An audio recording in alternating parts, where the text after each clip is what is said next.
My name is Nathaniel Price. I am 70 years old. When I was late to my daughter's 35th birthday party, I pushed the door open just in time to hear her toast. "I'm just so glad," she said, raising her glass to a room full of laughing guests, "that my worthless father didn't show up to embarrass us." I quietly closed the door. What she didn't know is that her worthless father owns the building she lives in. 20 minutes later, I had the power shut off, the security guards called, and her perfect party turned into a public nightmare. And that was just the beginning.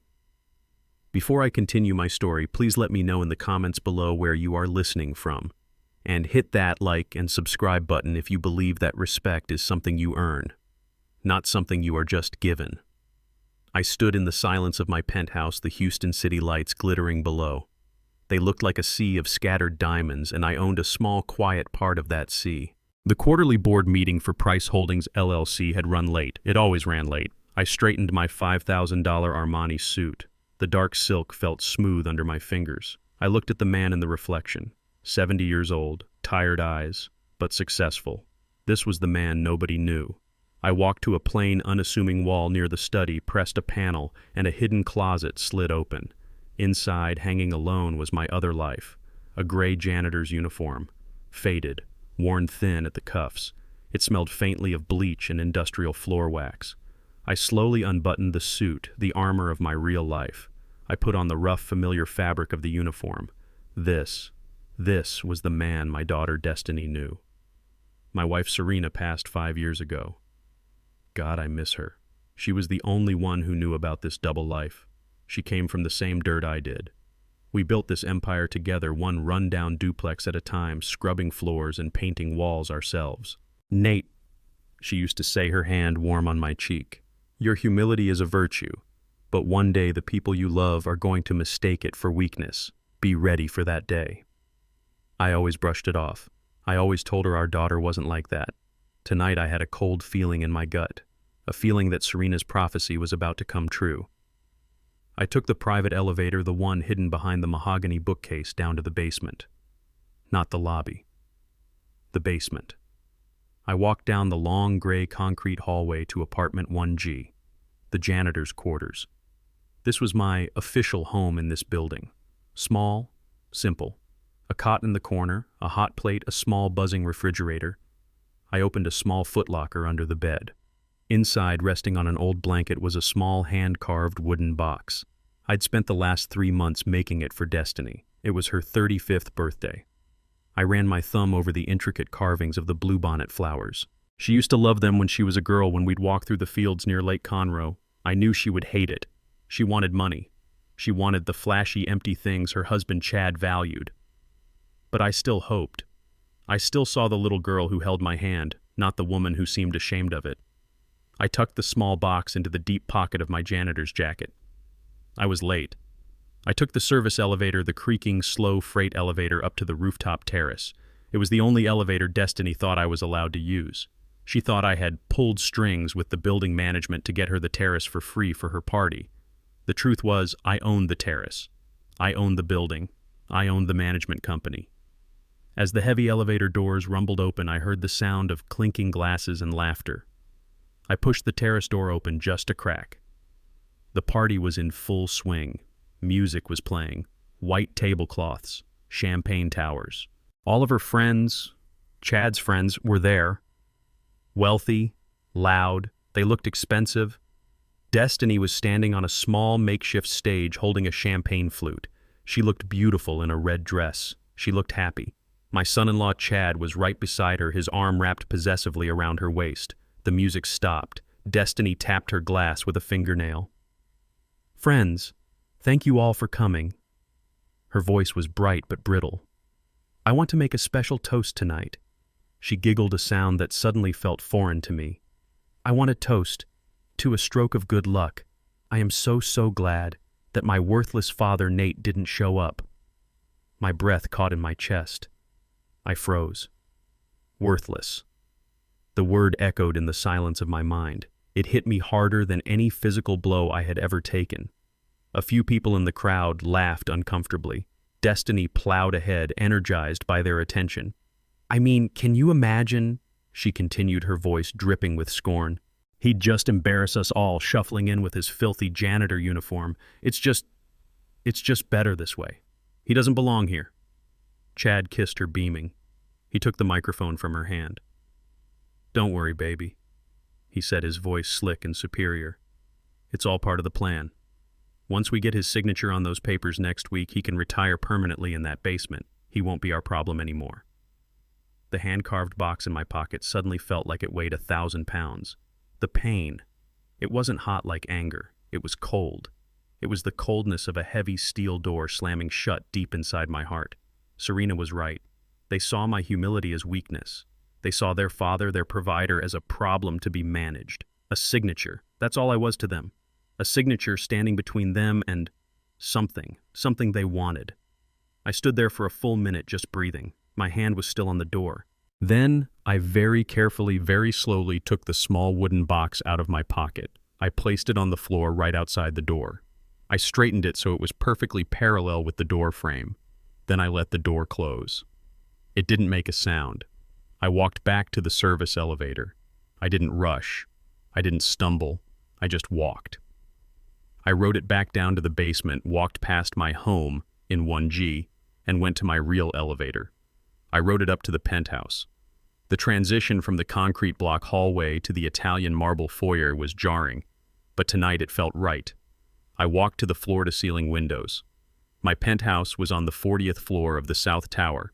The rooftop party was on the 30th floor of the North Tower. I could see them all clearly. Tiny, laughing figures. My daughter, my son-in-law, celebrating my absence, celebrating my worthlessness. I picked up my phone. It was 9:15 p.m. "Alistair," I said. "Alistair Cole has been my chief legal counsel for 30 years. He's the son of a man I used to clean floors with back in the beginning. He understands." "Yes, Mr. Price." His voice was as always crisp and professional. "The party on the North Tower rooftop, the one I authorized for my daughter." "Yes, sir. I have the paperwork right here. A free lease for the evening. A gesture of goodwill." "I've changed my mind, Alistair." There was a pause, a brief one, but a pause nonetheless. "Sir, they are not my guests. They are trespassers. They are violating building policy. They are disturbing the other tenants, and they did not pay the mandatory $20,000 event fee." "Alistair," I said, my voice as cold as the glass I was touching. "Shut it down." "Excuse me, sir. Your daughter—" "My daughter," I interrupted, "is just another tenant, and tonight she's a tenant who broke the rules. Handle it, immediately." I hung up the phone. I didn't need to watch the security cameras, though I did. I pulled up the feed on the large screen in my study. 20 minutes later, at 9:35 p.m., the party plunged into darkness. The string lights, the bar lights, the spotlights, all dead. The music died with a sharp electronic screech. I heard the faint sound of screaming carry across the gap between the buildings. I watched on the camera as Alistair, looking immaculate in his dark suit, and 6 of my best uniformed security guards marched onto the terrace. I saw the guests scrambling, confused. I saw Chad, predictable as ever, get in a guard's face. I saw the guard, a big man named Marcus, not my son, a real man, simply put his hand on his holster. He didn't pull the weapon. He just rested his hand there. A clear, silent message. I saw Destiny, my daughter, screaming at Alistair. Her perfect 35th birthday party, the one she got by being ashamed of her worthless father, was over. It had turned into a public, humiliating nightmare, and I just took a sip of my water, feeling nothing at all. I pushed the heavy terrace door open, just a crack. The hinges were silent, well-oiled. I prided myself on that. The music, a loud, obnoxious beat that Chad probably liked, stopped abruptly. It was not a fade. It was a sudden, jarring silence, as if a plug had been pulled. 130 pairs of eyes, all wealthy, mostly white, turned toward the small stage near the bar. My daughter, Destiny, stood there. She was the center of it all, stunning in a red designer dress that clung to her like a second skin. Beside her, my son-in-law, Chad, his blonde hair perfectly coiffed, his hand resting possessively on her hip. They looked like a power couple from a magazine. They looked like strangers. Destiny raised her champagne flute. The crystal caught the light of the setting sun. "Thank you all. Thank you so much for coming to my 35th. Her voice was bright, practiced every syllable polished for this wealthy crowd. Chad squeezed her hip and she beamed at him. "I want to make a special toast," she continued, and then she giggled. It was a high-pitched performative sound, the kind of giggle she never used when she was a little girl back when she was my daughter. "I want to toast to a wonderful stroke of luck tonight." She paused for dramatic effect, scanning the crowd of smiling faces. "I am really, truly glad," she drew out the words, "that my worthless father Nate didn't show up." The word hit me, not like a punch, like a bullet, a small cold piece of metal that entered my chest and just stopped. Worthless. My hand, the one holding the door, did not tremble. It just went numb. I watched her smile, waiting for the laughter from her friends. She, my daughter, the child. I had walked to school every day. The child I had worked 3 jobs to feed had just reduced my entire existence, my entire sacrifice to that one single word. A few scattered laughs broke the stunned silence. Nervous titters from people who did not know if the joke was cruel or just strange. But Chad laughed loud enough for everyone. He pulled Destiny into him and kissed her hard on the cheek, a public display of ownership. "Don't worry, baby," he said, taking the microphone. His voice was smooth, condescending. The voice of a man who has never worked a day of hard labor in his life. "He's probably busy cleaning a toilet somewhere, right?" More laughter, this time louder. They felt permission to laugh now. "Anyway," Chad continued, "once we get his signature on those papers next week, he can retire permanently in that basement." He winked at the crowd. "We'll take care of him, don't you worry." I stood completely still in the shadows of the doorway, frozen. The small, hand-carved wooden box in my pocket suddenly felt like it was made of lead. It was digging into my leg. His signature on those papers. Retire permanently in that basement. So that was it. That was the plan. They were not just ashamed of me, they were actively plotting to use me to take something from me and then discard me. I thought of Serena. I thought of the pain of holding her hand as she slipped away. This hurt more. That pain was clean. It was grief. This was something else. This was betrayal. It was not a hot, flashing anger. It was a profound Arctic cold, a coldness that settled deep in my bones and extinguished the last flickering ember of hope I had for my daughter. I was not angry. I was done. My hand moved slowly, deliberately. I reached into my pocket and pulled out the small wooden box. I did not look at it. I could not. I bent down, my old knees cracking in the silence. I placed the gift on the cold tile floor right outside the door. I slid it forward until it was perfectly centered, perfectly aligned with the door frame. A final useless offering. Then I stood up. I took one step back. And another. My hand found the heavy brass door handle. I pulled it, easing it shut with the practiced silence of a janitor who knows how to move through the world without being noticed. The latch clicked into place with a sound no one inside could possibly hear. The laughter and the music started up again, muffled. They had already forgotten me. I turned around, and I walked away. I walked back to the service elevator. My feet were steady on the cold tile floor. I did not press the button for B basement. My hand went into my pocket and pulled out a single heavy matte black key. I inserted it into a lock disguised as a fire alarm panel. A small panel slid open, revealing a separate call button. I pressed PH. The elevator doors opened, but this was not the squeaking freight elevator. This one was lined with polished mahogany and was completely silent. The ride was smooth. The doors opened again, not onto a concrete hallway, but onto the Italian marble floor of my private foyer. The air here was still and cool. I walked past the original Jacob Lawrence painting on my wall, a piece I bought when I was still driving a 10-year-old car, and stood in front of the floor-to-ceiling windows of my study. My penthouse is in the South Tower. Her celebration was on the North Tower rooftop, 10 floors below my vantage point. I could see them all. Tiny celebrating figures dancing under the string lights like insects in a jar, laughing, toasting to my absence, toasting my worthlessness. I picked up the secure phone on my desk. It was not my cell phone. It was the direct line, the one that only 3 people in the world have the number for. I did not have to dial. I just pressed 1. It rang exactly once before he picked up. "Yes, Mr. Price?" Alistair Cole's voice was, as always, crisp, professional, and awake. It was 9:15 at night. Of course he was still working. He has been my chief legal counsel and the head of my family office for 30 years. He's the son of the man I used to clean floors with back when Price Holdings was just a dream whispered between two janitors in a stairwell.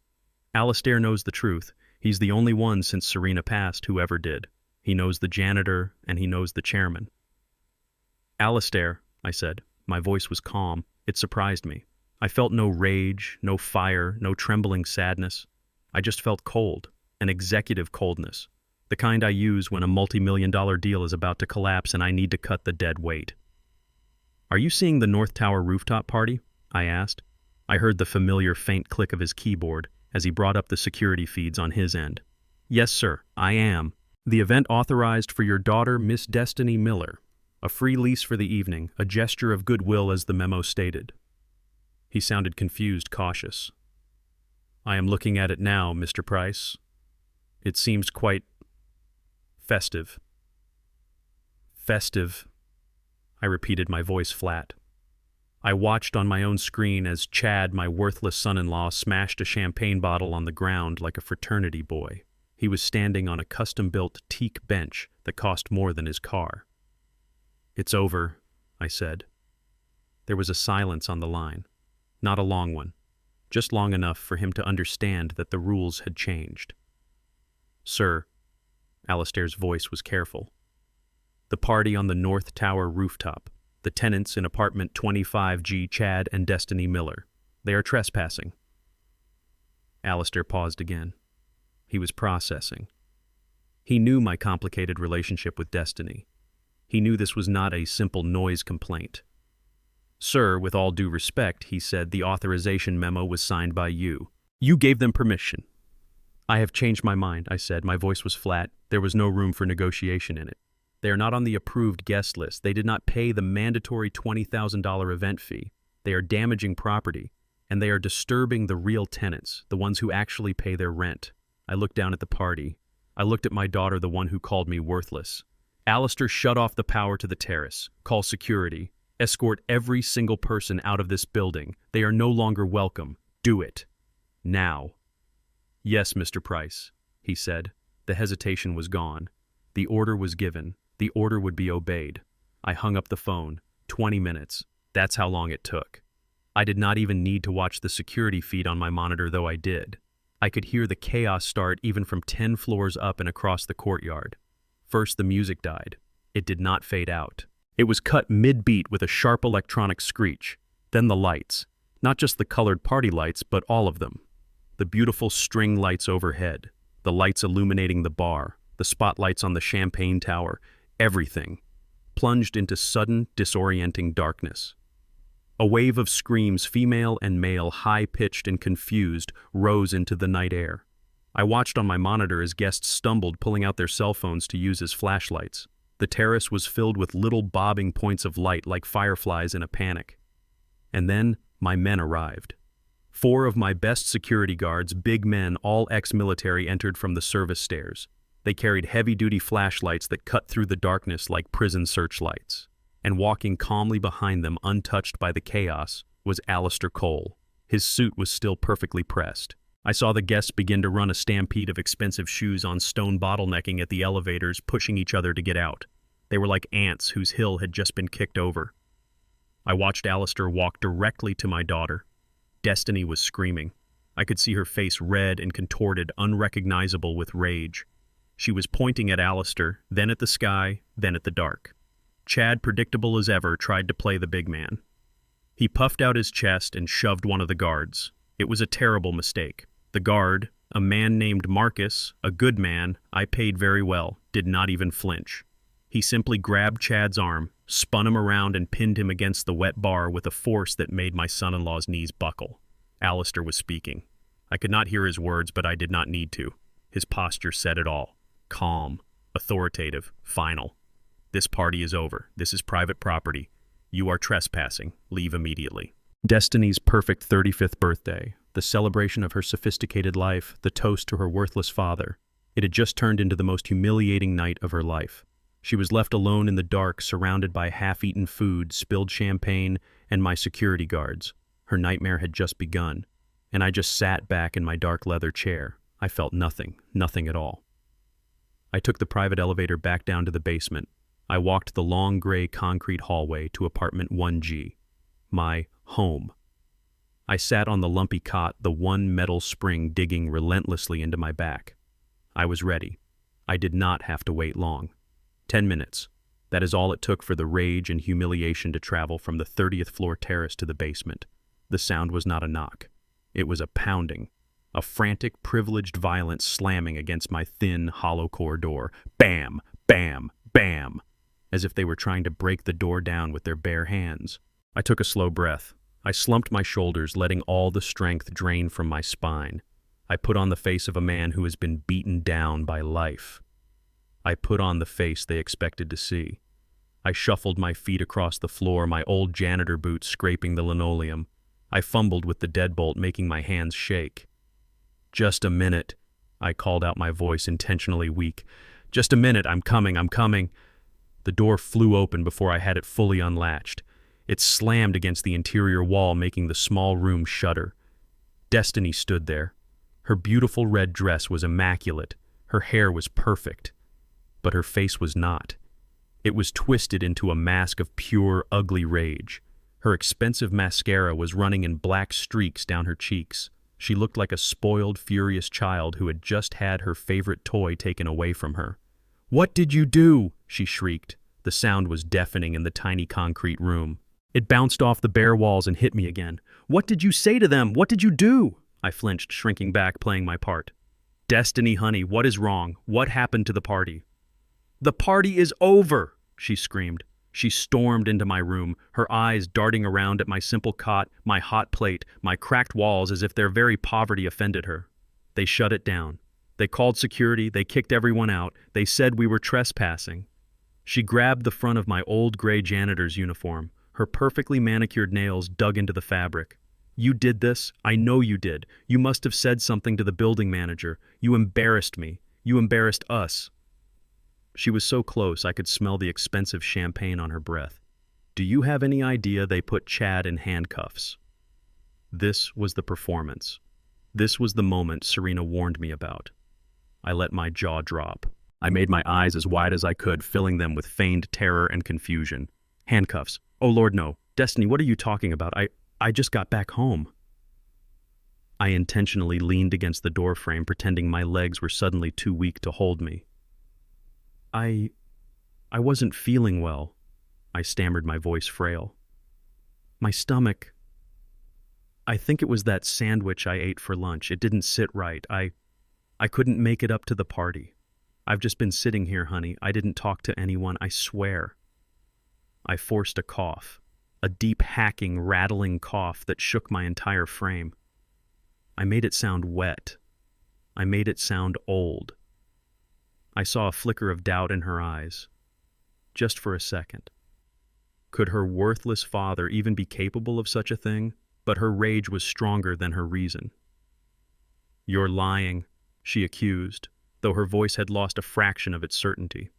"This cannot be a coincidence. The one night you don't show up, everything is ruined. You did this to get back at me because of the toast." I looked at her, my head tilted in confusion. "Toast?" I whispered, my voice sounding watery and thin. "What toast, baby? I don't know what you're talking about. I just wanted you to have a nice birthday." I let a single pathetic tear well up in my eye and roll down my cheek. "Please, Destiny. I don't feel good. I think I need to sit down." I started to shuffle, to collapse onto my cot. Just as I did, Chad pushed past Destiny, shoving her aside. His face was a blotchy, furious red. His expensive suit was wrinkled, his tie undone. "Stop faking it, old man," he snarled. His voice was no longer the smooth, slick tone of the party. It was raw, vicious.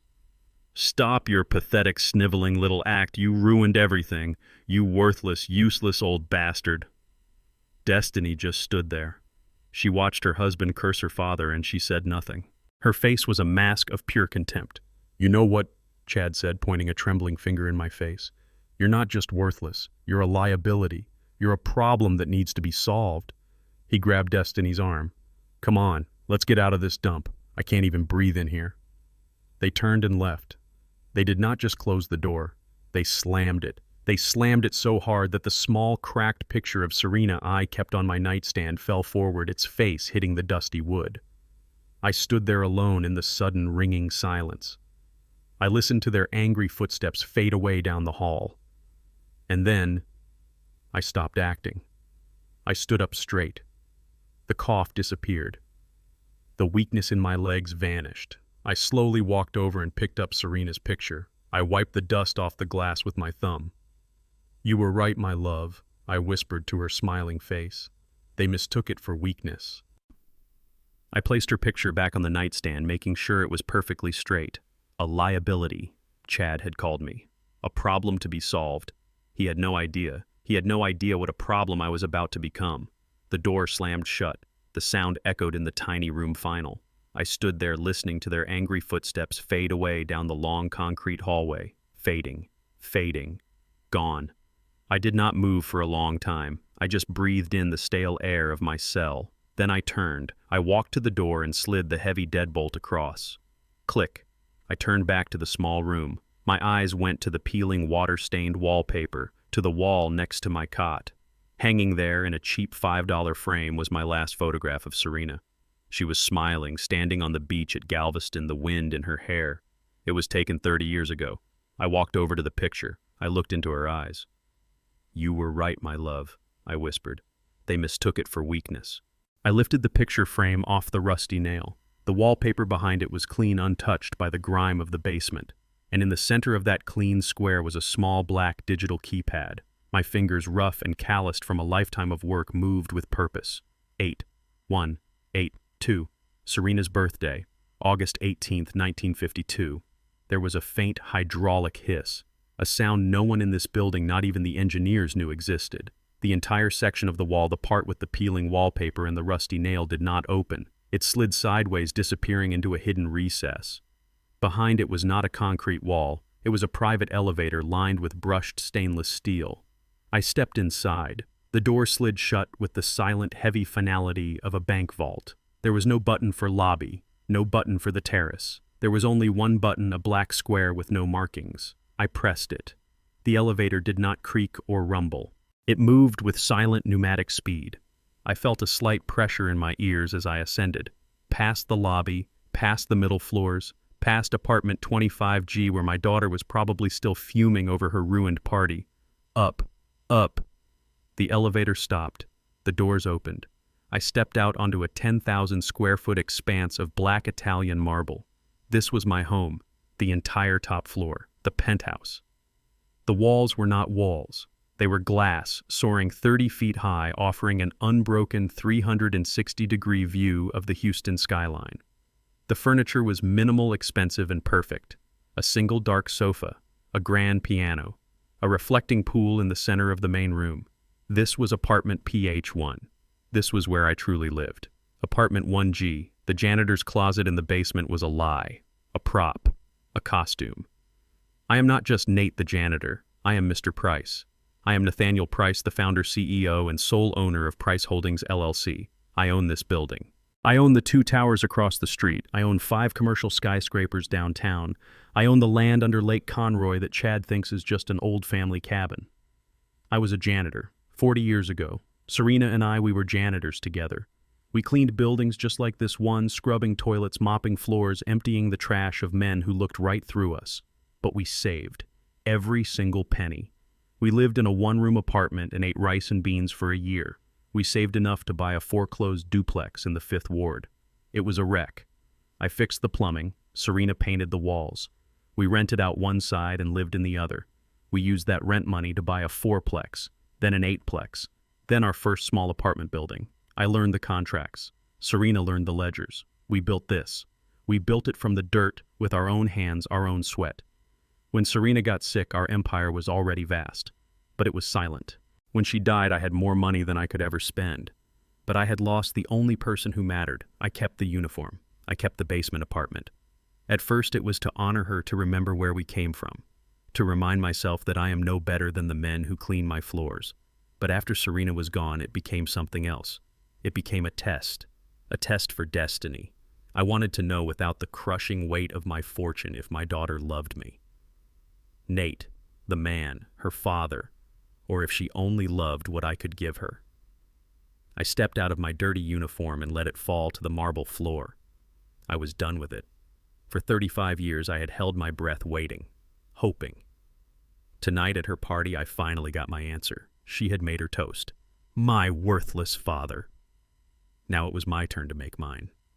I stood by the window watching the last of the party's wreckage being cleared away by my real janitorial staff. I picked up the phone. Alistair. Yes, Mr. Price. They took the bait. They're back in their apartment. Begin phase 2. The next morning, 7 a.m. I was not in apartment 25G, but I could picture it perfectly. I knew this because Alistair had the security logs. Destiny and Chad were awake. They were arguing. The fight Alistair told me was about money, about the humiliation of the night before, about who was to blame. Destiny was likely screaming that Chad had provoked the guards. Chad was likely screaming that her worthless father had somehow orchestrated the whole thing. They were frantic, exhausted, and completely unprepared for what was next. Right in the middle of their argument, an email notification chimed on both of their phones, simultaneously. The sender was Price Holdings LLC, Building Management. The subject line was 2 words in all caps, Urgent Notice. Destiny probably opened hers first. I can see her sitting on the edge of her expensive unmade bed, her makeup from last night smeared. She would have read the first line, Official Notice of Eviction. Her heart would have stopped. She would have read it again. To the tenants of Apartment 25G, Chad and Destiny Miller, this serves as a formal legal 30-day notice to vacate the premises. This decision is final and non-negotiable. Chad would have looked over her shoulder, his own phone forgotten. What is this? What fresh hell is this? They would have scrolled down to the reason for eviction section. 1. Gross violation of lease terms, specifically Section 14B. The organizing of an unauthorized large-scale commercial-level event without payment permits or insurance. 2. Violation of Section 9A, physical and verbal assault against building management staff, specifically Mr. Alistair Cole, and security personnel. And then the final nail, the one I had been saving. 3. Severe and chronic rent arrears. I can picture the look on their faces, the sheer uncomprehending confusion. Rent arrears. How could they be in arrears? They paid their rent every month. They paid their $1,500 on time, every single month. Chad would be sputtering, "This is a mistake. This is slander. We have the bank statements. We've paid." But the email continued. A full audit of your account has revealed a significant discrepancy. The monthly rent for apartment 25G is and has always been $8,000 US.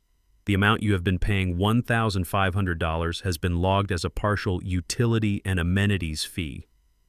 Chad would be shaking his head. 8,000, no. No, that's impossible. Your father got us the deal. He said it was a subsidized program. Yes, he did. That is exactly what I told them. 2 years ago when they got married, Destiny came to me, not asking for help, demanding it. She said they deserved to live in my building. She said it was the least I could do. So I did. I had Alistair set up a special arrangement, a legacy employee housing grant, a fiction I created just for her. I, Nate the janitor, had supposedly cashed in my 20 years of loyal service to get my daughter and her new husband a special subsidized rate, a janitor's favor. They believed it. Of course they believed it. They believed I was a worthless old man, so they believed in a worthless subsidized rent. The truth is that for 24 months, I, Nathaniel Price, had been secretly paying $6,500 of their rent every single month. I was funding their luxury lifestyle. I was paying for the roof over their heads while they laughed at my uniform. I was subsidizing the very life they used to look down on me from. I had been their invisible benefactor, and I had just with a single email cut the strings. The email concluded with the final crushing blow. Due to your flagrant violations of the lease, all subsidies have been permanently revoked effective immediately. We require full payment of all back rent subsidies for the previous 6 months during which time your hostile behavior towards building staff was first documented. Total amount due immediately, $48,000. Please be advised that failure to pay or failure to vacate within 30 days will result in your forcible removal by the authorities and further legal action to garnish your wages. $48,000, 30 days. I knew their finances. Alistair knew them better. They did not have $48,000. They did not have $8,000. They were broke. They were leveraged to the hilt. Their entire lifestyle was a house of cards built on my secret generosity. And I had just pulled out the foundation. I sat in my penthouse sipping my coffee. It was 7:15 in the morning. I knew without a doubt that my basement door was about to be broken down again. But this time it would not be with anger. It would be with pure, unadulterated panic. The email was precise. It was cold. It was written by Alistair, which meant it was legally ironclad. It said, due to your flagrant violations of the lease agreement, all housing subsidies under the Legacy Employee Housing Grant are hereby revoked, effective immediately. I could see Destiny's face, her blood draining. Revoked. Furthermore, the email continued. Our records indicate a consistent pattern of hostile and disrespectful behavior towards building staff, which constitutes a severe breach of community conduct standards. As per the penalty clauses in your agreement, this breach nullifies all prior subsidies. And then came the hammer blow. We require full repayment of the subsidy for the previous 6-month period during which these violations were documented. Destiny would be scrolling frantically, her hands shaking. Total amount due immediately $48,000.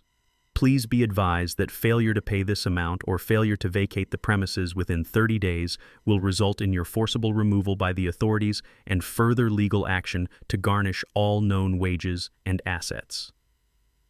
$48,000. 30 days. I sat back in my penthouse imagining the pure, unadulterated panic exploding in apartment 25G. They did not have $48,000. They did not have $8,000. They did not have $1,000 in savings. I knew this for a fact. I had Alistair pull their credit reports. They were drowning. Chad was a low-level junior broker at a firm I had never even heard of. He made just enough to lease the flashy car he drove and buy the suits he thought made him look important. Destiny, my daughter. She called herself a social media manager. In reality, she managed the Instagram accounts for a few local restaurants in exchange for free dinners. Their entire lifestyle, their entire identity as a sophisticated, wealthy young couple. It was all a lie. It was a performance staged within the walls of an $8,000 a month apartment that I, her worthless father, was paying for. The clothes, the parties, the dinners they posted online, the illusion of success they projected to their friends. All of it was funded by the $6,500 secret I sent to their landlord every month. Without my subsidy, they were nothing. They were just two broke, entitled people in their 30s living paycheck to paycheck, and I had just pulled the plug. I sat there in the silence of my real home looking at the city lights. The panic in that apartment would be palpable. The screaming, the accusations, the terror of realizing the free ride was over. They had no options. They had no savings. They had no one to turn to. Except they had the worthless old man in the basement. I looked at my watch. I gave it 10 minutes. The pounding on my basement door started in 5. The pounding on my door started exactly 7 minutes after I hung up the phone with Alistair. I had just settled onto my lumpy cot. It was not the angry, righteous pounding of the night before. This was different. This was the sound of pure, unadulterated panic. Bam, bam, bam. A frantic, desperate, arrhythmic beating. I let them pound for another 30 seconds. I let their terror build. Then I slowly, painfully shuffled my feet across the floor. "I'm coming," I called out, my voice thin and reedy. "Hold on, my legs aren't what they used to be." I fumbled with the deadbolt, making my hands shake, making the key rattle against the metal. The second the bolt slid back, the door flew open, slamming against the interior wall. Destiny stood there. She was not the furious goddess of last night. Her face was pale blotchy. Her eyes were wide with a terror I had never seen before. She was not wearing makeup. Her expensive clothes were wrinkled as if she had slept in them. Chad was right behind her, his arrogance completely gone, replaced by a pasty, sweaty fear. He looked small. "Dad!" Destiny cried. The word was a plea. Last night I was a worthless father. This morning, now that they were desperate, I was Dad again. "Dad, you have to fix this. You have to do something." She rushed in, grabbing the front of my old gray janitor's shirt. "Fix what, honey?" I asked, my voice trembling with feigned confusion. "What is it? You look terrible." "The email." Chad shoved past her, his voice cracking. "The email from management. They're evicting us, Nate. They say we owe $48,000. I widened my eyes. I let my jaw drop. I put my hand to my chest, a perfect picture of a terrified old man. 40. $48,000. Oh my lord. That cannot be right. That must be a mistake. It is not a mistake. Destiny was sobbing now. Real hysterical tears of self-pity. They're kicking us out. They say we violated the lease. They're taking away the subsidy. Dad, please. She was actually clinging to me. You have to talk to your boss. That Mr. Cole. You have to talk to him. You have been here for 20 years. You are a loyal employee. They have to listen to you. Tell them it was a mistake. Tell them we are sorry about the party. Tell them we will pay the $1,500. Tell them something. Chad was pacing the tiny room, his hands pulling at his hair. She's right. Nate, you got us into this mess. You got us this apartment. You have to fix it. Call your boss. I looked at them. My 2 children, my daughter, my blood, my son-in-law, both shaking, their perfect, privileged world collapsing around them. And their first instinct was not to apologize, not to take responsibility. It was to order the janitor to clean up their mess. This was the moment. The trap was set. Now it was time to spring it. I straightened up just a little, trying to look like a man gathering his last ounce of dignity. You are right, I said, my voice shaking. You are right. I will go talk to him. I'll go right now. Mr. Cole, he's a reasonable man. He knows me. I have cleaned his office for 20 years. He has to listen. He just has to. Good, Chad said, breathless with relief. Go. Now, and do not come back until you have fixed this. I grabbed my thin, worn-out jacket from the hook. I did not even look at them. I shuffled out the door, looking for all the world like a defeated old man heading to his own execution. They watched me go, their eyes filled with desperate, selfish hope. I walked down the concrete hall. I turned the corner out of their sight, and I stepped into my private stainless steel elevator. The doors slid shut. Penthouse, I said to the voice-activated panel. The elevator ascended silently. When the doors opened, I was in my marble foyer. I walked to my kitchen, a vast space of dark wood and chrome. I pressed a button on the built-in Miele machine. It ground the expensive Kona beans. I heard the hiss of the steam. I picked up my tablet and checked my stock portfolio. It was 7:30 in the morning. The European markets were closing. I was up 2%. Good. The machine produced a perfect piping hot cup of black coffee. I took the cup and walked over to my study. I sat in my Eames lounge chair. I put my feet up. I looked out the window at the beautiful, clear Houston morning, and I let them wait. I let them pace in their apartment. I let them sweat. I let them tear each other apart with blame and fear. I let them imagine their perfect lives crumbling into dust. I let them feel for the first time in their spoiled lives what real desperation tastes like. I finished my coffee. I rinsed the cup in the sink. I took the elevator back down to the basement. I walked to the utility sink at the end of the hall. I splashed cold water on my face, letting it drip onto my shirt. I ran my hands through my hair, messing it up. I rubbed my eyes hard again and again until they were red and raw. I took a deep, shuddering breath. I composed my face into a mask of utter, crushing defeat. It was time for my performance. I stumbled back to apartment 1G. The door was still open. They were sitting on my cot, waiting tense as coiled springs. They jumped up the second they saw me. "What?" Destiny demanded. "What did he say? Did you fix it?" I did not answer. I just staggered past them and collapsed against the far wall, sliding down into a heap on the floor. I put my head in my hands. "It's over," I whispered, my voice choked. "What's over?" Chad grabbed my shoulder. "What did he say, old man?" I looked up at him.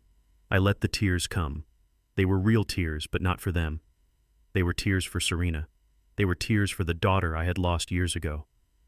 "He said he knew," I sobbed.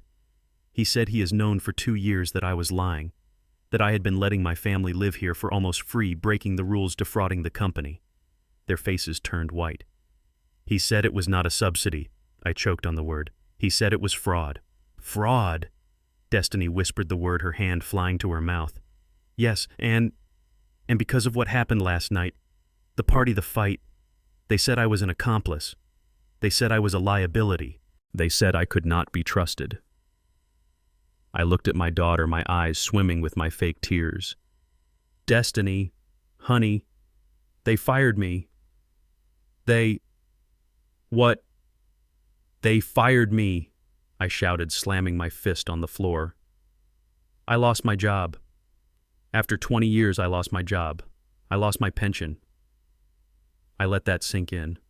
I let them feel the weight of my failure, the failure I had manufactured just for them, and then the final blow. And they are taking this apartment, I whispered, gesturing to the small damp room. They said I have 30 days, just like you. I looked up at them, my face a mask of total abject terror. Oh, God, I wailed, burying my face in my hands. We are all going to be homeless. I looked up at them from the floor, my face buried in my hands, performing the role of a broken man. I was waiting for a hand on my shoulder, a word of comfort. Dad, it's okay, we'll figure this out. I received nothing. The silence in the room was cold, sharp. I slowly lowered my hands and looked up. Destiny was not looking at me with concern. She was not crying for me. She was staring at the blank, water-stained wall, her eyes wide with a look of pure animalistic panic. Chad was standing perfectly still. His face was pale a moment ago, but now it was turning a dark, blotchy red. His fists were clenched so tight at his sides that his knuckles were white. You, he whispered. His voice was low, trembling with a rage that went beyond frustration. You useless old man. He kicked the small wooden table in the center of my room. It was cheap particle board. It shattered, sending my coffee mug crashing against the wall. You could not even keep a janitor job, he roared. One job. You had one simple job to clean toilets and keep your mouth shut, and you could not even do that. Destiny just stood there, frozen, watching him. Now what? Chad yelled, spinning to face me. Now you are not just worthless. You are a bigger burden than before. You are homeless. You have nothing. You are nothing. He pointed a finger at my face. You did this. You ruined everything. And just like that, they left. They did not offer me a place to stay. They did not ask me what I would do. They did not show 1 ounce of human compassion for the father who had just lost everything. They left me there, a pathetic, sobbing old man on the floor of a basement room surrounded by the pieces of my broken table. They slammed the door. I stopped crying instantly. I stood up, brushed the dust from my uniform, and looked directly at the smoke detector on the ceiling. Behind that plastic cover, a high-definition wide-angle lens was recording every second. Alistair had installed it himself 6 months ago, when their demands for money started getting more aggressive. They're gone, Alistair, I said to the empty room. Let's see what they do next. I did not have to wait long. That night, from the comfort of my penthouse, I watched the feed from the security cameras Alistair had placed inside apartment 25G. They had no idea they were living in a fishbowl. The scene was chaos. Destiny was weeping on the sofa, surrounded by shopping bags from stores she could no longer afford. It's over, Chad. It's all over, she cried. We're going to be homeless. That old fool ruined us. Chad was pacing. He was not crying, he was thinking. His eyes were narrow, calculating. Shut up, Destiny, he snapped. Stop crying. Crying does not fix anything. I am trying to think. Think about what? She sobbed. There is nothing to think about. We have 30 days to pay $48,000 we do not have, or we are on the street. And now your father-in-law, the man who was supposed to be our emergency plan, is as broke as we are. Chad suddenly stopped pacing. He turned to her slowly. A strange, cold smile spread across his face. No, he said. You are wrong. This is not a disaster, Destiny. This is perfect. Destiny looked up confused. What are you talking about? Are you insane? Listen to me, he said, sitting down next to her, grabbing her hands. He is now officially a 70-year-old man, unemployed, confused, depressed, and about to be homeless. He is no longer a resource, Destiny. He is a legal liability. Destiny just stared at him, not understanding. Chad sighed, exasperated. The papers, Destiny. The papers I told you about. The ones Kane drew up last month. The ones for his end-of-life planning, she whispered. Exactly. Chad's eyes were gleaming now. We do not need his permission anymore. We do not need him to be our ally. We have the perfect excuse. We take him to Kane's office tomorrow morning. We tell Kane that getting fired pushed him over the edge, that he is confused, depressed, a danger to himself, that he cannot take care of himself. He was practically vibrating with excitement. We file for an emergency conservatorship. A judge will sign off on it in a heartbeat. He is a confused, homeless old man with no job. It is the perfect story. Destiny was catching on, her sobs slowing down. And if we get the conservatorship, once we control his finances, Chad said, his voice dropping to a conspiratorial whisper, we can sell whatever he has left. We can pay off the building. He has nothing, Destiny interrupted. He has some old furniture, that is it. No, baby, Chad said, his smile widening. You are not thinking. I have been investigating. That old broken-down fishing cabin your mother left him, the one on Lake Conroy. That dump, it's worthless. No, it is not, Chad said, his voice full of triumph. The land it's on sits directly on top of the new Eagle Ford shale discovery. An oil company has been trying to find the owner for 6 months. They are authorized to pay $500,000 for that land, Destiny. $500,000. Destiny's eyes went wide. The tears stopped completely. $500,000, she breathed. Exactly, Chad said. That is why we need his signature. That is why we need Kane. That is why this is perfect. He pulled out his phone. He dialed a number. Kane, it's Chad Miller. Hey, buddy, guess what? Our elder care case just became an emergency. We are coming in tomorrow morning, 10 a.m. Yeah, he is completely gone.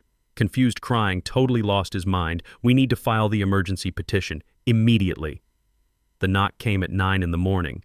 It was not the violent, frantic pounding of the night before. This was a series of soft, hesitant taps, a performance of concern.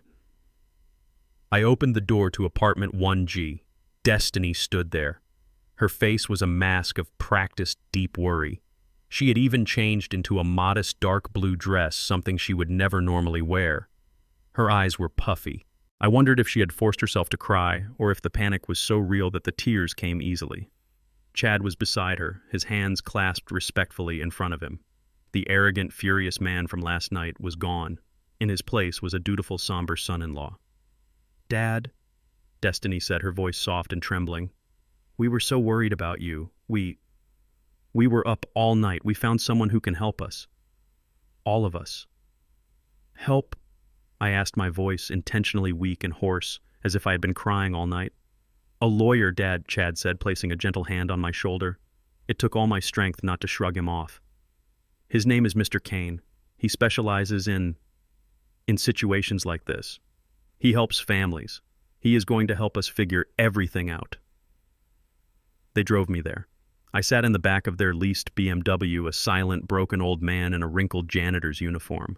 I kept my head down, looking at my worn-out boots, playing the part of a man who had lost everything. Mr. Kane's office was not in one of my downtown skyscrapers. It was in a run-down strip mall on the outskirts of the city, wedged between a brightly lit nail salon and a check-cashing store. The sign on the door was cheap vinyl peeling at the edges. Kane Law PLLC, Estate Planning and Elder Law. The office itself smelled of stale coffee dust and desperation. The fluorescent lights in the ceiling hummed. The carpet was thin and stained. The waiting room chairs were cracked vinyl. This was Kane. Alistair had a file on this man an inch thick. Kane was a bottom feeder, a predatory ambulance-chasing lawyer who specialized in what he called elder estate planning. What he really did was target elderly, often black homeowners in Houston. He would find greedy, impatient families, convince them their parents were incompetent, and then help them file for emergency conservatorships. He would push for a quick liquidation of all assets, especially real estate, taking a massive cut for himself. He was a vulture who preyed on the vulnerable, and my children in their infinite greed had just delivered me to him on a silver platter. "He is in here, Dad," Destiny whispered, guiding me by the elbow into the inner office as if I were made of glass. Kane looked up from his messy desk. He was a large, sweaty man in a suit that was too tight and too shiny. He had a fake gold watch and an oily smile that did not reach his cold, dead eyes. "Ah, this must be the man of the hour," Kane said, standing up with a grunt. "Mr. Price, a pleasure. Please sit down, sit down." I did as I was told. I shuffled my feet and collapsed into the cheap chair in front of his desk. I let my hands tremble in my lap.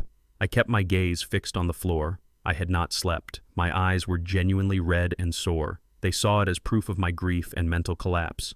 It was perfect. "Now, Nate," Kane said, sitting back down and leaning forward. His chair squeaked in protest. He laced his thick fingers together on the desk. I'm going to call you Nate, is that all right? It feels more familial. I just nodded, my hands shaking. Your children, well, they are just worried sick about you. They tell me you have had a very difficult time.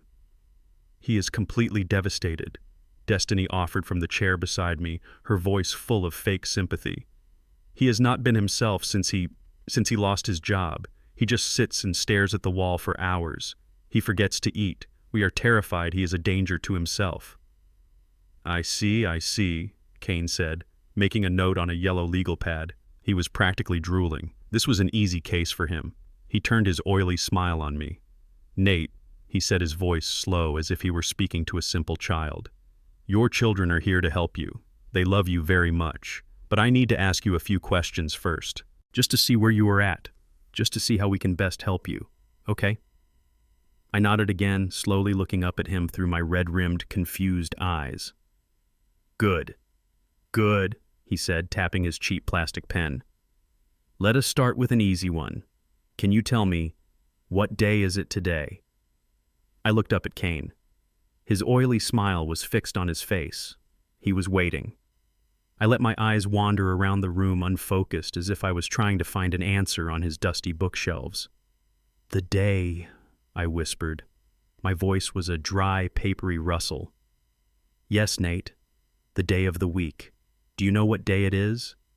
He pushed his voice laced with that fake saccharine patience one uses for a child.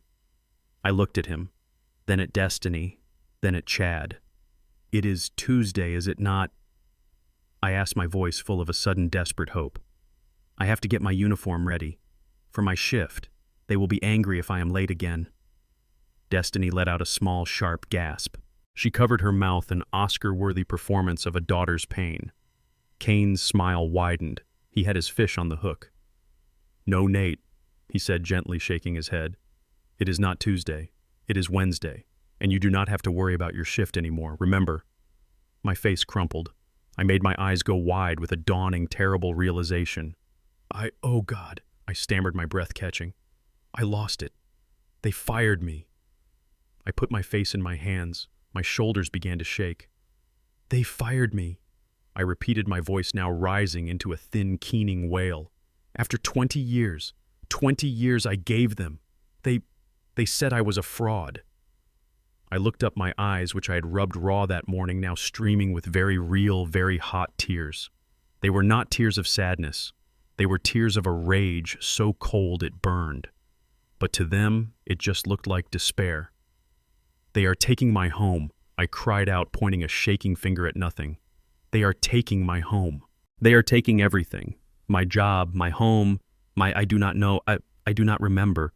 Everything is so muddled. I let my head drop forward, my body racked with sobs. I was a pathetic 70-year-old man, broken by the world, completely, utterly lost. It was the greatest performance of my life. Chad could not contain himself. He practically jumped out of his chair. He looked at Kane with a triumphant, victorious sneer. Do you see, he said, his voice sharp and loud, cutting through my fake sobs. Do you see what we are dealing with?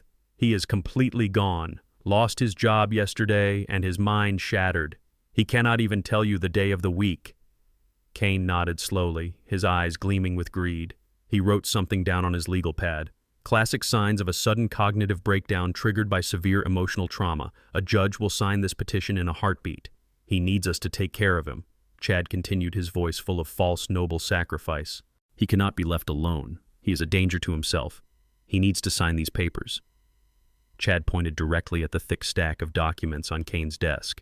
He needs to sign the conservatorship papers so we can manage his affairs, so we can sell that worthless cabin on the lake to pay off the $48,000 he now owes the building. He had no idea. The cabin was not worthless, and I did not owe the building. I was the building. Kane, seeing his payday right in front of him, immediately went into closing mode. He pushed the thick stack of papers across the desk right in front of me. He placed a cheap blue plastic pen on top. Nate, he said, his voice returning to that syrupy, condescending tone. Listen to me. Your children are right. They just want to help you. This all looks very complicated, I know, but it is very simple. He tapped the last page. You just have to sign right here, Nate. Just put your name on this line. That is all. Once you do that, all this confusion, all this worry, it all goes away. Chad and Destiny will take care of everything. They will pay the big bad building management. They will find you a new safe place to live. All you have to do is sign. I looked down at the paper. My vision was blurry from the tears I had forced. I saw the line, I saw the cheap pen. I reached out my hand. I made it shake my fingers, trembling as if I had Parkinson's. I looked up at Destiny. She was watching me, her eyes dry now, her expression intense, unblinking, waiting, willing me to sign. My hand hovered over the pen. I could feel the small, hard circle in the center of my chest. It was not my heart, it was the button. The small, high-resolution camera lens disguised as a simple black button on my old gray janitor's shirt, and it was recording everything. It was capturing Kane's illegal pressure. It was capturing Chad's fraudulent claims. It was capturing my daughter's cold, silent complicity. It was capturing the entire beautiful, self-incriminating trap. I let my hand tremble over the pen for one more second. I reached out. My hand, my old calloused hand, shook violently. It was a good performance. I let it tremble in the air just inches from the cheap plastic pen. I whispered. I finally managed to wrap my shaking fingers around the pen. It felt slick in my sweaty palm. I lifted it. The tip hovered over the signature line. This. I looked up, my eyes wide and wet. This paper. It says, "Sell the cabin." I looked at Destiny, my expression one of profound, childlike confusion. But that's Serena's place. That was her place. She loved the lake. She said never to sell it. I let my voice crack on her name. I let the pain sound real. And in truth, it was. The only real thing in the room was my love for my dead wife, the wife whose memory they were now trying to defile for money. She wanted us to keep it, I pleaded softly. For the grandchildren. Destiny's face, which had been a mask of fake concern, shattered. The patience was gone. Her eyes went hard. "Sign it, Dad!" she yelled. Her voice was no longer a whisper. It was a sharp, brutal command. It made Kane jump slightly in his chair. Just sign the paper. Who cares about Serena's place? It's a shack. It's falling apart. We are about to be homeless. Can you understand that? This is the only way we can help you. This is the only way we do not end up on the street. Do you want us to be on the street? Do you... She was standing over me, her face red, her voice shrill. Sign it! I flinched back as if she had struck me. I let the pen fall from my trembling fingers. It clattered onto the desk. I stammered, looking down at my hands in my lap. I think maybe I should talk to my lawyer. I whispered the words. I said them to my lap, not to them. I made it sound like the last desperate, confused thought of a cornered animal. There was a moment of dead silence. Chad just stared at me in disbelief. Destiny looked like she was about to explode. And then Kane. Kane leaned back in his squeaking chair, and he laughed. It was not a small laugh. It was a loud, booming, ugly laugh that filled the small, dusty office. He slapped his hand on his messy desk. A lawyer, he wheezed, his face turning red. A lawyer. He looked at Chad, sharing the joke. Did you hear that the old man wants his lawyer? He turned his cold, amused eyes back to me. Nate, he said, his voice dripping with mockery. You cannot pay your rent. You just got fired from your toilet scrubbing job. You are about to be homeless. What lawyer are you going to call? The one you find on the back of a bus stop bench? You do not have money for a lawyer. You do not have money for anything. He leaned forward, his fake smile gone, replaced by a hard, impatient glare. Do not waste our time, old man. Pick up the pen. Sign the paper. I looked at Kane's ugly, mocking face. I took a slow breath. And then the performance ended. My trembling stopped. The confusion in my eyes cleared. The weakness in my spine vanished. I sat up straight in the cheap vinyl chair. I looked Kane directly in his cold, dead eyes. My voice when I spoke was no longer the weak, reedy whisper of an old man. It was the clear, cold, and resonant voice of a chairman of the board. The voice that has closed billion-dollar deals and terrified executives for 20 years. I do not, I said, my voice cutting through the stale air of the office. Kane's smile faltered. He blinked, confused by the sudden change. But Mr. Price, I continued, does. What the hell are you talking about? Chad snapped. What Mr. Price? As if summoned by the name, the flimsy office door flew open. It did not just open, it was flung open, slamming against the wall with a crack that made the dusty blinds rattle. Alistair Cole stepped inside. He was not alone. He wore a custom-tailored three-piece suit that probably cost more than Kane's entire office. He was flanked by two uniformed Houston police officers, and beside him a tall, sharp woman in a black power suit holding a leather briefcase. The room, which was already small, suddenly felt suffocatingly crowded. Kane jumped to his feet, knocking his chair over backward. "Who the hell are you people?" he roared, his face turning a blotchy purple. "You cannot just barge in here. This is a private client meeting. Get out, or I am calling the cops." One of the police officers just smiled. "We are already here, sir." Alistair Cole did not even look at Kane. He looked at me with a slight respectful nod. "Mr. Price, are you all right?" "I am fine, Alistair," I said, my voice calm. Destiny and Chad were frozen. They were staring at Alistair, the man they thought was just a high-level building manager, the man who had fired me. "Mr. Price," Chad whispered, his face a mask of pure, uncomprehending confusion. "Why is he calling you Mr. Price?" Alistair finally turned his cold, professional gaze to Kane. "I am Alistair Cole," he said, his voice as sharp as a razor. "Chief Legal Counsel for Price Holdings, LLC. He then pointed one long, elegant finger directly at me, at Nate, the janitor. "And this," he announced to the room, "is Mr. Nathaniel Price. He is the chairman, the CEO, and the sole 100% owner of Price Holdings, LLC. He paused, letting the words hang in the dead silent air. "He is the legal owner of the building you, your clients, and I are currently standing in. He is the owner of the building they live in. He is the owner of the company that until yesterday employed him as a janitor. And he is the man you have just conspired to defraud." The silence in the room was absolute. It was so quiet I could hear the fluorescent lights humming overhead. Kane's purple, sweaty face had frozen. His mouth was still half open. "Destiny, my daughter." Her face went completely impossibly white. All the blood drained from it. She looked like a porcelain doll, a beautiful empty mask of horror. "No," she whispered. The word was barely audible. It was a puff of air. "No, that is not. That is a lie." She turned to me, her eyes wide, frantic, searching for the confused old man who had been there just a second ago, but he was gone. "Dad," she pleaded, "what is he talking about? What is this joke? Tell them they are lying. Tell them—" Chad was worse. He did not look confused. He looked like a man who had just been shot. He understood what was happening. He understood that he, the predator, had just walked snout first into a steel trap. He staggered backward, hitting the wall. "Price," he breathed. "Price Holdings. Oh my God, you're Price." Destiny looked from Chad back to me. "Dad, you are a janitor. You clean floors. I know you. You are my father." I stood up. Slowly. I was no longer the hunched, trembling 70-year-old man. I let my shoulders straighten, a lifetime of carrying burdens, making them strong, not stooped. I stood up to my full height. The tremors in my hands ceased. The weakness in my legs vanished. I looked at my daughter. Not with anger. Not with sadness. With nothing. "Yes," I said. My voice was no longer thin and reedy. It was the voice of her father. "I am."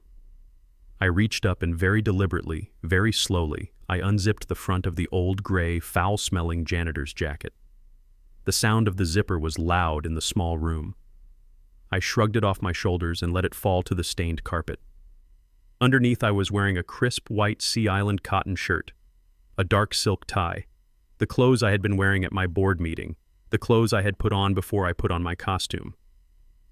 Chad let out a sound, a small, strangled groan. Destiny just stared. She could not process it. "I was a janitor, Destiny," I said, my voice calm and steady. 40 years ago, before you were born, your mother and I, we started with nothing. We bought a duplex, we fixed it, we bought another, we built everything from the ground up." I looked at my old discarded uniform on the floor. "I kept this to remember, to honor your mother, to never forget the feel of hard work in my hands. And after she died, I kept it to see if my daughter, the girl I gave everything to, loved me, or if she was just waiting for me to die." I looked back up right into her terrified eyes. Tonight at your party, you answered my question. Destiny made a small, choking sound. Alistair stepped forward, taking control. He ignored Kane, who was still frozen behind his desk. He ignored my family. He spoke directly to the two police officers. "Officers," Alistair said, holding up a sleek black tablet. "As you know, Mr. Price has been the target of a conspiracy to defraud him of his assets." He tapped the screen. "This," he said, "is a video and audio recording from a high-definition security camera installed in Mr. Price's actual residence apartment 1G. It was time-stamped at 10:14 p.m. last night." He turned the tablet so the officers could see. I could see the reflection of the screen in their glasses. It was the feed from my basement room. It was Chad and Destiny. Alistair pressed play. They heard Chad's voice clear as a bell coming from the tablet. "This is perfect. He is now officially a 70-year-old man, unemployed, confused, depressed, and about to be homeless. He is a legal liability." Then Destiny's voice, "What about the cabin?" Then Chad's, "It is worth at least $500,000. That is why we need Kane. That is why this is perfect." Alistair paused the video. "The Kane they are referring to," he said, gesturing to the stunned, sweaty lawyer, "is this man." Then Alistair tapped the screen again. "And this," he said, "is the recording from the covert camera Mr. Price is wearing right now. It is from 3 minutes ago." He pressed play again. Kane's voice filled his own office, loud, mocking, arrogant. "Oh, lawyer, you cannot pay your rent. You just got fired from your toilet scrubbing job. Do not waste our time, old man. Pick up the pen. Sign the paper." The officers looked from the tablet to Kane. Kane's entire body was shaking. That's entrapment," Kane sputtered. "It's illegal. You recorded me without my consent." Alistair smiled, a cold, thin, shark smile. "Texas is a one-party consent state, Mr. Kane, and my client consented. You, on the other hand, have just been recorded on video conspiring with 2 other individuals to commit felony elder fraud and coerce a signature under false pretenses." Alistair put the tablet down. He looked at the senior police officer. "Officer, Mr. Kane is under arrest for conspiracy to commit fraud, attempted grand theft, and professional misconduct. I suggest you take him into custody." One of the officers stepped forward and pulled Kane's hands behind his back with a practiced, efficient motion. The sound of the metal handcuffs clicking shut was loud in the small, silent room. "You cannot do this," Kane sputtered, his face a mask of purple, sweaty disbelief. "I have rights. I am a lawyer. You are all being sued. Entrapment." "Tell it to the judge at your disbarment hearing," the officer said, pushing him firmly toward the door. "You are under arrest for conspiracy to commit felony fraud. You have the right to remain silent. I strongly suggest you use it." Kane was marched out of the room, still shouting about his rights. The door closed, leaving the rest of us in a heavy, charged silence. Chad was pressed against the far wall, his hands flat against the paneling as if trying to merge with it. Destiny was standing frozen in the middle of the room, her eyes darting between me and Alistair, her mind clearly unable to comprehend the new reality. Alistair did not pause. He turned his cold professional gaze toward my son-in-law. "As for you two," he said. He gestured to the woman in the black power suit who had been standing silently by his side. "This is Ms. Hewitt, Vice President of Forensics at Wells Fargo Bank. She has been managing the investigation into your extracurricular activities. Ms. Hewitt, I believe you have something to discuss regarding the Lake Conroy property, the $500,000 cabin they were just attempting to sell." Ms. Hewitt stepped forward, opening her leather briefcase. Chad looked at her, his eyes wild with terror. "Actually," I interrupted. Everyone turned to me. I walked calmly to the center of the room, standing just a few feet from my daughter. "That is my line, Alistair." I looked at Chad. "You thought the cabin was worth $500,000. That is what your research told you. That is what you told Kane. That is what you told my daughter you would get once you had me locked away in a home." Chad just stared, his mouth opening and closing without a sound. "You are a terrible investigator, Chad," I said, my voice quiet. "You saw the offer from the oil company. You did not do the real research. You did not look at the geological surveys. You did not check the mineral rights deeds that were in my name and my name alone." I leaned in just a little. "That land, that worthless little shack, is sitting on the richest part of the shale discovery. It is not worth $500,000, son. The latest bid, the one you did not see, the one that came directly to my penthouse office last week, was for $4.5 million. Destiny let out a sound, a sharp, terrible gasp, the sound of a dying animal, the sound of a life of luxury evaporating before her very eyes. $4.5 million. But, I continued, that is not even the best part. Here is the part you will really love. I smiled. It was the first time I had smiled all day. That was the trap, Chad. That money was the cheese. I let you smell it. I let you get close enough to taste it. I let you build your entire pathetic criminal plan around stealing it from me. I turned to look at my daughter, who was now holding on to the desk to stay upright. You see, Destiny, last week, right after your beautiful birthday toast, I made a final decision. I signed the last paper. The entire $4.5 million property, all of it, was transferred. It is no longer in my name. It is no longer part of my estate. It now belongs in its entirety to the Serena Price Foundation for Underprivileged Women. It is gone. It is not mine to give, and it was never ever yours to steal. Destiny's legs finally gave out. She did not faint. She just collapsed. She folded in on herself, sinking to the stained carpet, her hands covering her face, her body shaking with silent, terrible sobs. Chad just stared at me, his face a void. He had lost. He had lost it all. And finally, Mr. Miller, Ms. Hewitt, the banker, said, her voice sharp and unemotional. She stepped over Destiny's weeping form as if she were a piece of trash on the floor. We are not here just about the cabin. We are here because for the last 6 months you have been actively attempting to commit wire fraud. We have logs of your failed attempts to access Mr. Price's private accounts using his social security number. We have security footage of you trying to impersonate him at our downtown branch. She pulled a document from her briefcase. And worst of all, we have this. A forged mortgage application for a $2 million loan against Mr. Price's primary residence using a high-quality but ultimately fraudulent digital copy of his signature. That is a first-degree felony, Mr. Miller. Alistair nodded to the second police officer. He is all yours. The officer stepped forward and grabbed Chad's arm. No! Chad finally screamed, his paralysis breaking. He tried to pull away, but the officer was a strong, solid man. He twisted Chad's arm behind his back, and the handcuffs clicked shut just as they had on Kane. No, you can't! Chad screamed, his eyes wild, finally settling on me. You bastard! You did this! You trapped us! You set us up! He was thrashing against the officer, his face purple spittle flying from his mouth. I simply looked at him. My face was calm. My hands were steady at my sides. No, son, I said, my voice quiet but carrying across the room. I did not trap you. I just gave you the shovel. You dug your own grave. The officer pushed Chad out of the office. The door clicked shut, leaving me, my daughter, and Alistair in the small, silent room. Destiny was still on the floor. She was not crying anymore.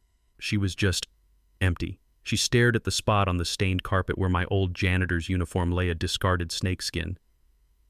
4.5 million, she whispered to the floor. 4.5.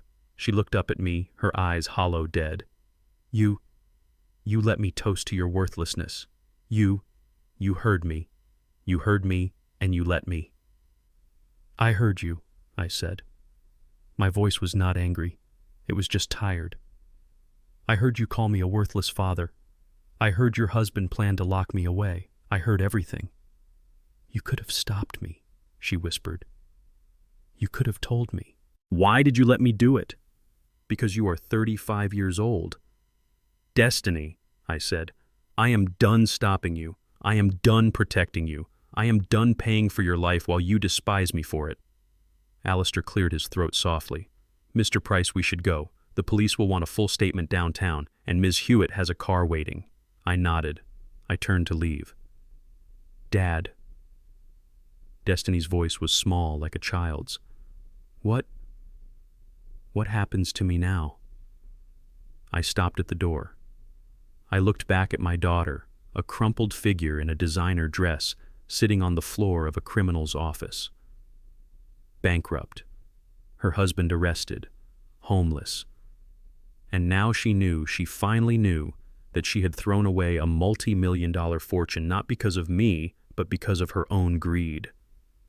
I do not know, I said, and it was the truth. For the first time in your life, Destiny, I have no idea what happens to you next. You are on your own." I walked out the door and did not look back. 3 months passed. The Houston summer was brutal, hot, and suffocating. Chad's trial was quick. The evidence was overwhelming. The video from my button camera, the audio from the apartment, the testimony from Ms. Hewitt at the bank. He was found guilty of conspiracy to commit fraud and wire fraud. He was sentenced to 5 years in a state prison. Kane, the lawyer, was disbarred and faced even more serious charges. His entire predatory operation had been dismantled. And Destiny was as I had told her, on her own. I had Alistair keep tabs on her, not to help her, but to watch. She lost the apartment, of course. She was evicted at the end of the 30 days. Her leased BMW was repossessed. Her credit cards were canceled. Her wealthy friends, the ones from the party, disappeared the moment they realized she was not just broke, she was infamous. The party video had leaked. The story of the janitor millionaire and his greedy daughter was a local sensation. She was alone, truly alone. She now lived in a tiny, roach-infested studio apartment on the East End, the kind of place with bars on the windows and neighbors who yelled all night. She was no longer a social media manager. She was a waitress. I saw the report from the private investigator. I saw the photo. She was working at a small 24-hour diner, cleaning tables, her hair pulled back in a greasy ponytail, wearing a cheap stained apron. The arrogance was gone. The polished, brittle shine had been scrubbed away. She just looked tired. I stood in my penthouse looking at the report on my tablet. Alistair was across from me holding a file. "She has been paying her rent," Alistair said, his voice neutral. "On time. $500 a month. It is all of her paycheck, but she is paying it." "Is she asking for help?" I asked. "No, Mr. Price," Alistair replied. "She has not contacted any of her old friends. She has not tried to contact you. She just works. 12-hour shifts. Then she goes home." I put the tablet down and walked over to the fireplace. On the mantel in a simple silver frame was the last picture I had of Serena. We were on the beach at Galveston, the one I had taken her to after I closed my first big deal. "She was always so worried about Destiny," I said quietly, mostly to myself. "Ma'am was a wonderful woman," Alistair said. I touched the glass of the frame. "She always said Destiny had a good heart, a kind heart just like hers. But she said it was buried under all those shiny, new, expensive things. She was obsessed with the life she thought she deserved instead of the life she had." I turned back to Alistair. "Serena always said, 'She needs to be broken, Nate. Life needs to break her just once, so she can be rebuilt, so she can find out who she really is underneath it all.'" I looked back out the window at the city I owned. "Well, my love," I whispered to Serena's picture, "she is broken."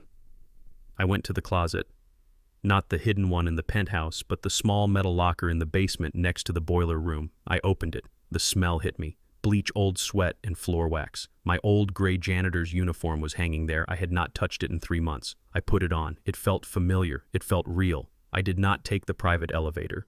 I did not take a car. I took the city bus to the East End.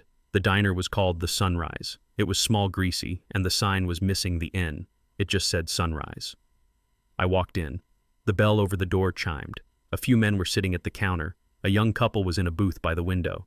And there, in the back, clearing dirty plates from a table, was my daughter, Destiny.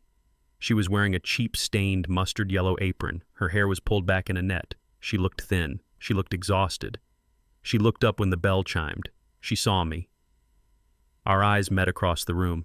She did not look angry. She did not look ashamed. She just froze. Her entire body went rigid.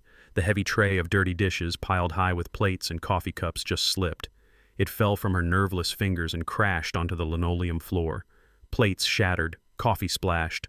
The sound was deafening in the small diner. The men at the counter cursed. The manager yelled something from the kitchen. Destiny did not hear any of it. She just stared at me. I stood by the door in my old uniform, just watching her. I did not move. I did not speak. I just waited. This was her moment. This was the test. She took one hesitant step, then another. She started walking, then she was running. She ran across the small diner, dodging the tables, ignoring the shattered plates at her feet. She did not run to yell at me. She did not run to demand anything. When she reached me, she did not hug me. She fell. She collapsed at my feet right there on the dirty, greasy floor of the diner. She grabbed the hem of my old janitor's pants, her hands shaking, and she began to sob. It was not the high-pitched, hysterical wail of her birthday party. It was a sound I had not heard since she was a little girl and had fallen off her bicycle. A deep, broken, agonizing sound of real pain. "Dad," she choked, her voice muffled by my pant leg. "Dad, I am so sorry." Her whole body was shaking. "I am so sorry. I was horrible. I was a monster. I was so ashamed." I just stood there, my heart that cold, dead stone in my chest, suddenly feeling a sharp, terrible ache. "I was so stupid," she cried, her tears soaking the rough fabric. "I was so ashamed. Not of you. I was ashamed of me. I wanted to be them. I wanted to be like Chad's family. I wanted to be rich. I wanted to be important. And you were just my dad." She looked up at me, her face a complete wreck, streaked with tears and the grime from the floor. "Money. It made me blind, Dad.